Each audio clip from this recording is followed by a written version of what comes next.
Bonjour à tous. Moi, je m'appelle Guillaume, je suis chargé de mission à l'ISNI. C'est moi qui ai réalisé les statistiques de cette enquête. Et donc, je vais commencer la diffusion des résultats, la méthodologie. Et puis, voilà, mes camarades vont ensuite vous expliquer quelles sont nos propositions. Et on a gardé un temps d'échange à la fin pour que vous puissiez nous poser vos questions.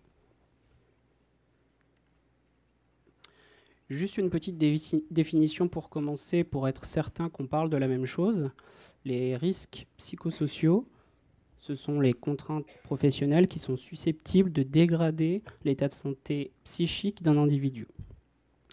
Quand on parle de dégradation de l'état de santé psychique, on pense essentiellement, mais pas exclusivement, aux troubles anxio-dépressifs et à l'épuisement professionnel que certains appellent aussi burn-out.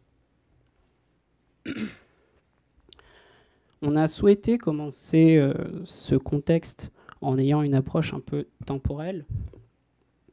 Et on a voulu notamment commencer par cette histoire-là de suicide d'interne en avril 2016. Il est aussi violent que surprenant. Surprenant parce que c'est un interne qui n'avait pas spécialement de difficultés personnelles et on se rend compte que les conditions de travail peuvent mener à des situations dramatiques. En juin 2016, je ne sais pas si vous m'entendez bien si je parle un peu plus loin. En juin 2016, l'enquête santé des étudiants et jeunes médecins du CNOM avait montré notamment qu'il y avait 14% d'étudiants et de jeunes médecins qui avaient des idées suicidaires.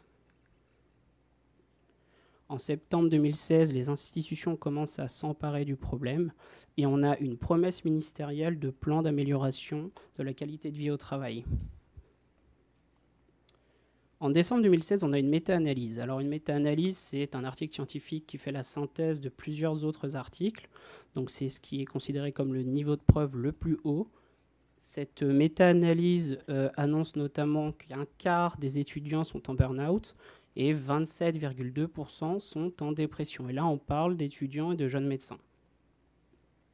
Ce qui est intéressant, c'est que sur les 183 articles de cette méta-analyse issus de 43 pays différents, il n'y a aucun article français.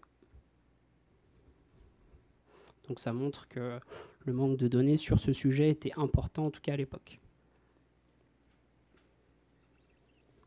En mars 2016, on a un rapport de l'IGAS qui fait suite au suicide du professeur Ménian, qui était un cardiologue de la HEGP. Et donc ce rapport-là pointe un peu les maux des hôpitaux et fait une série de préconisations pour l'amélioration de la qualité de vie au travail. En avril, on a la thèse du docteur Alban Dancet qui nous fait l'honneur d'être ici aujourd'hui, qui a travaillé sur des externes de 2 facs et qui montre qu'on a un taux d'idées suicidaires à hauteur de 20%. On arrive ici en mai 2017 avec un article qui annonce 5 suicides d'internes depuis janvier et donc l'absolue nécessité de mesures urgentes. Sur la méthodologie, donc c'était un auto-questionnaire en ligne qu'on a laissé sur Internet pendant 2 mois. Les étudiants ont eu ce questionnaire par nos relais locaux et par les réseaux sociaux. Je vais détailler un peu plus tard la population. Pour dépister l'anxiété et la dépression, on a utilisé cette échelle, qui est une échelle qui est validée au niveau international, qui s'appelle la HADS, qui est composée de 14 questions. S'il y a des choses que vous ne comprenez pas ou que je vais trop vite, vous me dites, mais l'idée c'est vraiment de passer vite sur ces éléments-là, vous avez dans le dossier de presse. Donc les résultats, 21 768 répondants. C'est vraiment beaucoup. On a environ 2/3 de femmes. Toutes les régions sont représentées et sont bien représentées. On a peut-être juste une petite sous-représentation dans les dom-toms.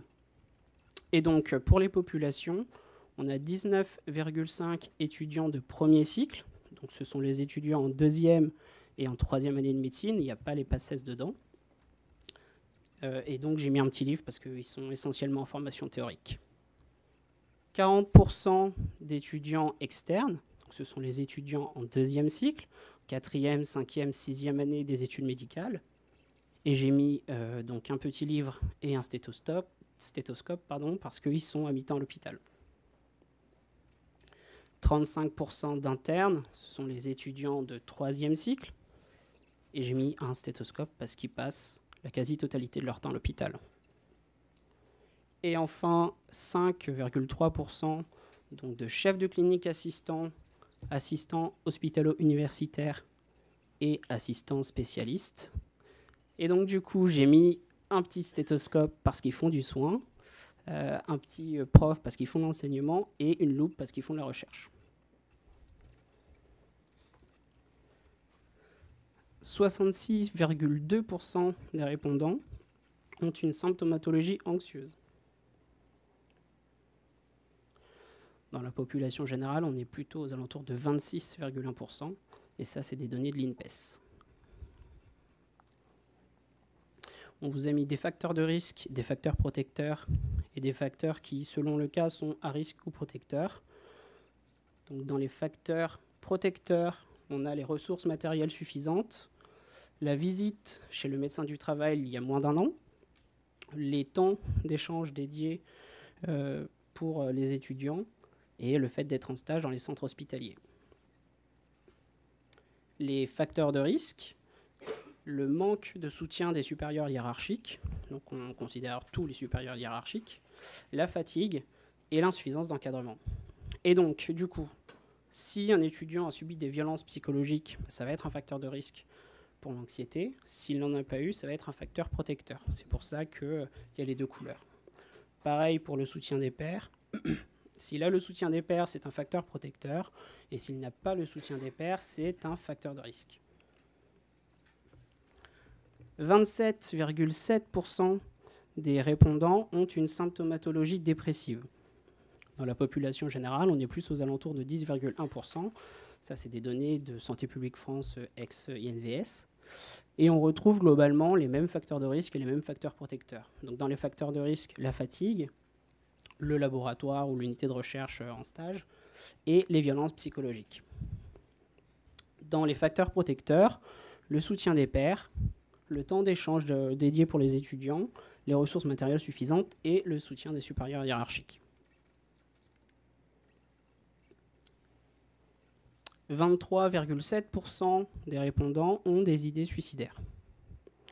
Dans la population générale, on est aux alentours de 2,6 à 4% pour les jeunes de 20 à 34 ans. On vous a mis un chiffre supplémentaire. 3,4% des répondants ont déjà fait une tentative de suicide. Ça correspond à 738 personnes parmi nos répondants. Voilà, je vais laisser la main à Leslie qui va commencer à vous détailler les propositions. Donc merci Guillaume.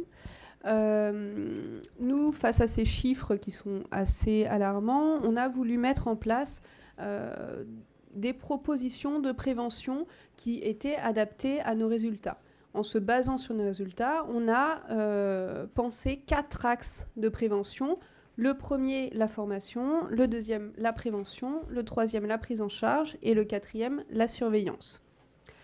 Dans le domaine de la formation, on a envisagé 4 points.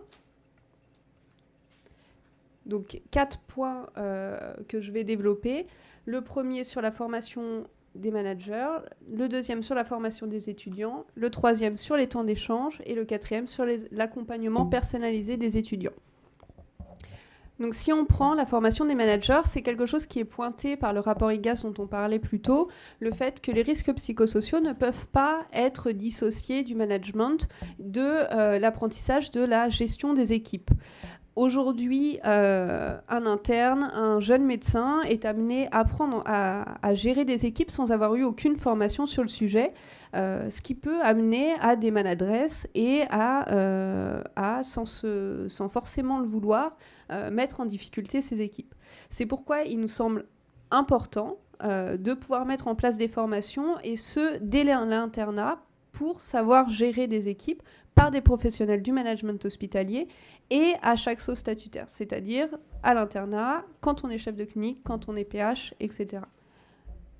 L'idée derrière ce management, c'est une formation à la gestion des équipes et une sensibilisation aux risques psychosociaux, comment les prendre en charge, comment les repérer. Deuxième point de ce grand axe, la formation des étudiants. Souvent, les témoignages qu'on a, quand on a des étudiants qui nous appellent, ils nous disent qu'ils ont l'impression d'être seuls, à ne pas aller bien, d'être seuls à ne pas y arriver, à souffrir. C'est pourquoi il nous semble important de pouvoir leur apporter cette information qu'ils sont une population à risque, que ça n'arrive pas qu'à eux, et que si jamais ils sont dans une situation où ils peuvent repérer chez eux des symptômes qui peuvent les alerter, savoir vers qui ils peuvent s'adresser. La troisième chose, et c'est ce que dans le guide de l'HAS qui est sorti récemment sur le syndrome d'épuisement professionnel, ce guide parle des facteurs de risque du syndrome d'épuisement professionnel et notamment de l'exigence émotionnelle importante, ce qu'on retrouve dans notre métier, puisque nous sommes sans arrêt confrontés à la souffrance, confrontés à la mort, confrontés aux difficultés des patients. C'est important, ça existe, c'est inhérent à notre métier, donc c'est quelque chose qu'on ne peut pas supprimer. La question, c'est à partir du moment où c'est là, comment on fait pour essayer de faire en sorte que ça n'entraîne pas une souffrance, une dépression. L'idée qu'on a, c'est de pouvoir instaurer des temps d'échange, et c'est notamment un des points qui avait été soulevé dans le plan que Marisol Touraine a présenté à la fin de l'année dernière. Donc l'idée, ce serait de faire des temps d'échange qui soient spécifiques dans les services et qui soient quelque chose de régulier, où chaque jeune médecin pourrait s'exprimer concernant des difficultés qu'il a pu rencontrer avec un patient, avec une situation. Ça permettrait notamment de pouvoir renforcer le soutien des pairs. Comme on l'a vu, c'est un facteur important. Et le quatrième point, on le sait, les études de médecine, c'est avant tout un compagnonnage qu'il est important de pouvoir pérenniser. On sait que le soutien des supérieurs hiérarchiques, ça permet d'éviter des situations difficiles. Ça permet d'avoir quelqu'un de plus expérimenté sur lequel s'appuyer en cas de difficulté. C'est pourquoi il nous semble important que dans notre formation, tout au long de notre formation, nos supérieurs hiérarchiques soient avec nous et nous soutiennent. Donc, l'idée, c'est d'utiliser le portfolio national le portfolio national, c'est un outil. Le portfolio national, ça permet un accompagnement qui serait personnalisé de chaque jeune médecin et de favoriser ce compagnonnage, de favoriser l'échange avec un supérieur hiérarchique.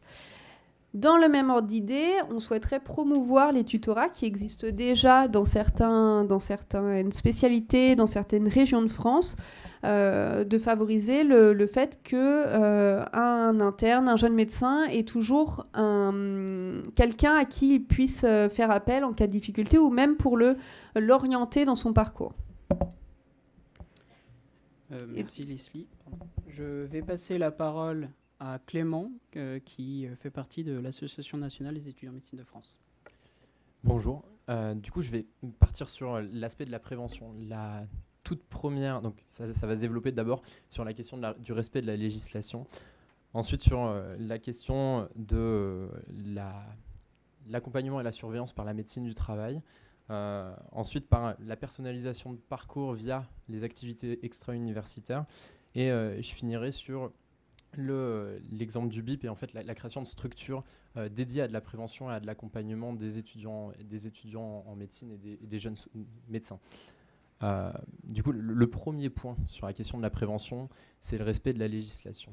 Je vais juste m'arrêter pour vous donner quelques chiffres qui sont sortis de l'étude. Typiquement, le respect du repos de sécurité qui a été mis en place il y a quelques années maintenant. Aujourd'hui, sur les internes et les CCA, on est à 45,7% de non-respect du repos de sécurité. Sur la question de l'aménagement des plannings chez les femmes enceintes pour les CCA, les AHU et les AS, on est à donc, parmi les femmes enceintes, il y a 65% de planning qui sont non réaménagés pendant la grossesse. Et ensuite, sur la question des externes, on est à 43,3% des externes qui ne respectent pas leur temps de stage, qui ne peuvent pas sortir aux horaires qui sont définis initialement. Donc, juste, voilà, ça me semblait important quand même de mettre le point là-dessus. D'où l'importance du respect de la législation, parce que ces règles qui ont été mises en place, leur objectif initial, c'est quand même d'améliorer la santé et l'accompagnement des étudiants en médecine. Et pour ça, il va falloir un moment qu'on puisse avoir des vraies sanctions qui puissent être mises en place auprès des services qui ne respectent pas ces législations, qui sont là pour un meilleur accompagnement, une meilleure formation et une meilleure prise en charge des patients. Ensuite, sur la question du service, de la santé au travail et de la médecine du travail. Comme on l'a vu, avoir des consultations régulières avec les médecins du travail sont des facteurs protecteurs. L'objectif, aujourd'hui, encore une fois, pour vous donner un chiffre sur la totalité des participants à l'étude, on est à 45% des gens qui n'ont jamais vu de médecin du travail. Chez les externes, on est à 60,5%. Aujourd'hui, il faudrait... Et on propose de rendre la visite systématique et obligatoire à minima à chaque changement de statut, c'est-à-dire à chaque changement de cycle, du passage du premier au second cycle et ainsi de suite. En s'appuyant du coup sur la multiplicité des professionnels de la santé au travail, c'est-à-dire en fait au final donner plus de moyens à la médecine du travail de façon à ce qu'elle puisse remplir sa fonction aujourd'hui et accompagner également les étudiants en médecine et fait de manière pluridisciplinaire. Sur la question du coup de la personnalisation de parcours et de la valorisation des activités extra-universitaires, on le sait, c'est pas une nouvelle, c'est un facteur protecteur de pouvoir s'épanouir ailleurs que simplement dans ses études, surtout que tout le monde ne s'y épanouit pas. L'idée c'est de continuer à promouvoir, parce que là-dessus on commence à prendre une direction qui devient intéressante, ou du moins qui va dans le bon sens, qui est donc la validation de ces tests pour les activités extra-universitaires, la valorisation, la promotion des années de césure, des années de disponibilité, de façon à pouvoir, encore une fois, personnaliser son parcours. L'idée de pouvoir mettre à disposition des installations sportives au sein des universités, des UFR ou des CHU. En tout cas, donnons moyen aux étudiants de s'épanouir dans des activités qui ne sont pas uniquement leur stage et la formation universitaire. Et enfin, du coup, je vais partir sur cette question de l'accompagnement personnalisé, de la prévention qu'on peut faire directement au sein des UFR via des structures qui peuvent être dédiées. En prenant l'exemple du BIP et de ce qu'on pourrait en faire et de son objectif. L'idée, c'est de pouvoir créer une structure unique au sein des UFR qui ait 3 rôles principaux, qui serait un accompagnement à l'orientation, donc via l'organisation par exemple de forums d'orientation pour les externes, mais via aussi des rencontres avec des professionnels en exercice qui au final font ce que les étudiants souhaiteraient faire et ce vers quoi ils se projettent. Ensuite des accompagnements et des ateliers d'apprentissage à l'apprentissage pour aider pédagogiquement les étudiants à trouver leur méthode d'apprentissage et de travail. Et enfin, donc, des ateliers de gestion, de soutien moral, de gestion du stress. Ça peut être par des groupes d'échange par les pairs, par exemple, ou des groupes Baline, tout ce genre de choses.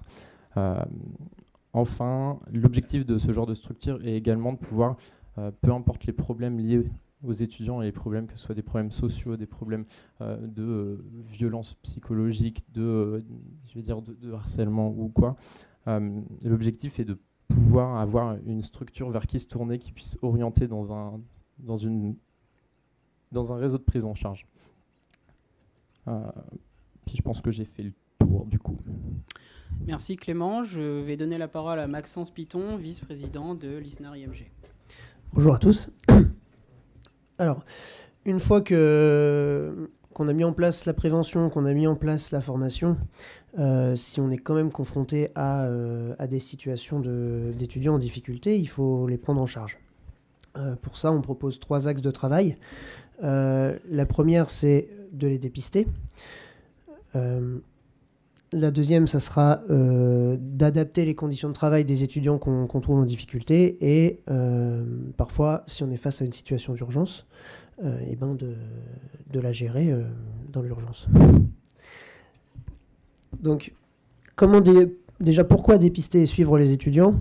Ce qu'on met en évidence, c'est qu'ils sont souvent pris en charge beaucoup trop tard, notamment au sujet de leur santé mentale. Ça s'explique par le fait qu'on a tendance, en tant que professionnel de santé, à pratiquer beaucoup trop l'automédication, et donc on se sous-évalue. Ça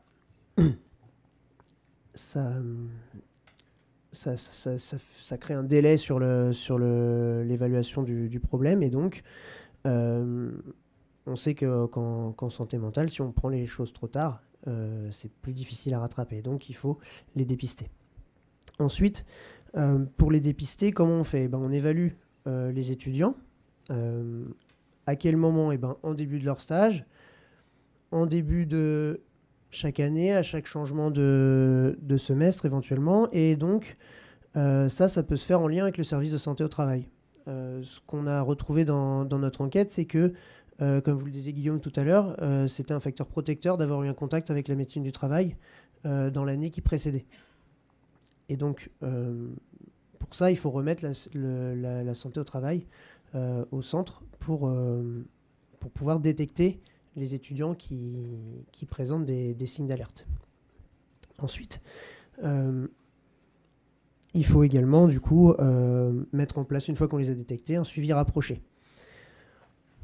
Deuxième axe, les conditions de travail. On l'a vu tout à l'heure, la réglementation, le respect de la réglementation quand elle est appliquée permet quand même d'améliorer un peu les choses. Ce qu'on constate, c'est que dans des situations qu'on identifie comme à risque, ces conditions de travail ne sont pas toujours adaptées. Pour reprendre l'exemple de la grossesse, on a très peu de femmes enceintes qui peuvent bénéficier d'une adaptation de leur emploi du temps. Non, tu peux rester sur celle d'avant, s'il te plaît. Ensuite, ça marche aussi pour les étudiants qui commencent à être en difficulté. Si on voit qu'ils présentent des signes d'alerte,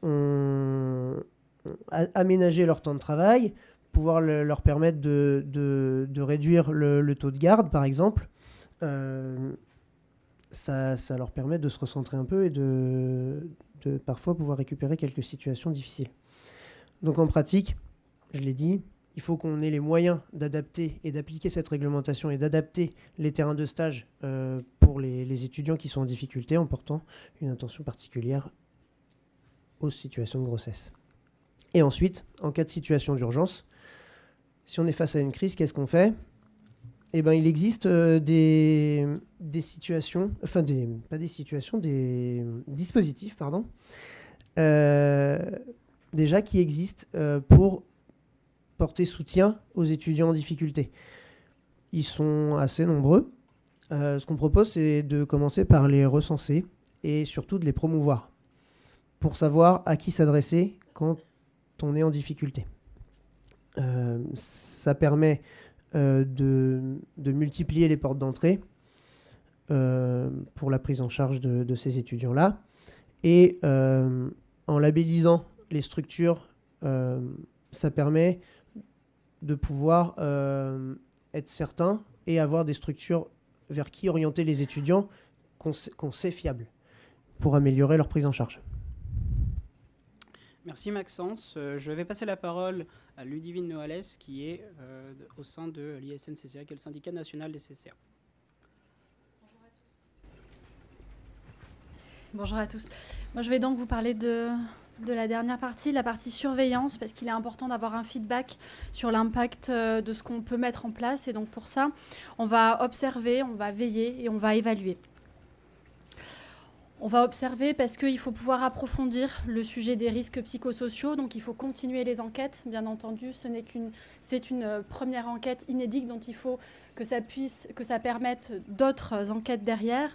On va donc pouvoir poursuivre le recueil de données par population, par exemple par statut, pour les femmes enceintes, autre exemple, ou alors par thème, le syndrome d'épuisement professionnel, la crise suicidaire, les violences à l'hôpital, internes, externes, ou les conflits de valeurs comme les conflits éthiques.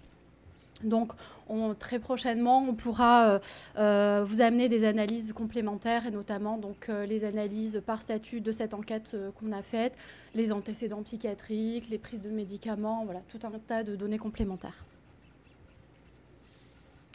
Il faut ensuite pouvoir veiller. Donc, on souhaiterait mettre en avant l'importance de la suicidovigilance. Il faut donc mettre un suivi d'indicateurs en temps réel avec donc, un registre des décès et des tentatives de suicide des jeunes et futurs médecins. Il faut donc avoir des données concrètes. C'est important d'avoir des chiffres, de pouvoir se baser là-dessus pour pouvoir continuer à comprendre ce qui se passe et à avancer sur cette problématique. Il est important aussi qu'on donne la possibilité aux structures labellisées dont on vient de parler de pouvoir faire une demande d'intervention urgente auprès des ARS et du ministère lorsqu'on détecte des problématiques particulières ou particulièrement graves dans certaines structures pour que l'on puisse réagir bien sûr rapidement. Et enfin, il faut pouvoir donc évaluer ce qui a été fait donc pour adapter les mesures de prévention que l'on aura mis en place. Pour ça, on propose de faire une démarche qualité, donc de mesurer bien sûr l'impact des dispositifs mis en place. Il faut impliquer les acteurs locaux et de manière collective en impliquant donc les commissions médicales d'établissement pour pouvoir finalement réajuster de manière rapide et adaptée les dispositifs qui auront été proposés. Il est important enfin de pouvoir pour nos plus jeunes, donc les internes et les externes, pouvoir évaluer donc systématiquement à la fin de leur stage les risques psychosociaux. Merci Ludivine. Juste pour conclure rapidement, on vous a présenté une enquête qui est assez inédite, qui montre la nécessité d'une action urgente, intense et durable dans le temps. On vous a présenté les 4 axes assez classiques de prise en charge, qui sont notamment la formation, la prévention, la prise en charge et la surveillance. Et donc aujourd'hui, le plus important, c'est d'impliquer tout le monde, à commencer par nos institutions. On est en pleine période des élections législatives et une nouvelle ministre vient d'être menée. Ça peut être l'occasion de commencer un travail important sur le sujet. Les professionnels de santé, et notamment ceux qui s'occupent de la santé mentale, mais aussi ceux qui s'occupent du management. Et enfin, bien entendu, les étudiants et les jeunes médecins. Notre aspiration, c'est qu'on puisse, dans les mois, semaines à venir, pouvoir écrire un grand plan santé mentale écrit en collaboration avec les structures jeunes présentes aujourd'hui et qui reprennent notamment les documents qui sont déjà écrits comme le guide de la DGOS, le rapport de l'IGAS, et toutes les bonnes idées sont les bienvenues. Je voudrais remercier au nom de tous déjà les 4 structures qui ont permis ce travail important, donc l'ANEMF, l'Association nationale des étudiants en médecine de France, l'ISTI, l'intersyndicat national des internes, l'ISNAR-IMG, l'intersyndicat national autonome représentatif de médecine générale, et l'ISNCCA, l'intersyndicat national des chefs de clinique assistants. Les professeurs Hardy et les professeurs Lépine de PUPH de psychiatrie qui nous ont aussi accompagnés tout au long de cette enquête de manière bienveillante. Et puis enfin, bien entendu, toute l'équipe de l'hôpital de Sainte-Anne pour cet accueil aussi chaleureux. On est ravis d'avoir pu vous présenter ces résultats dans un lieu aussi symbolique.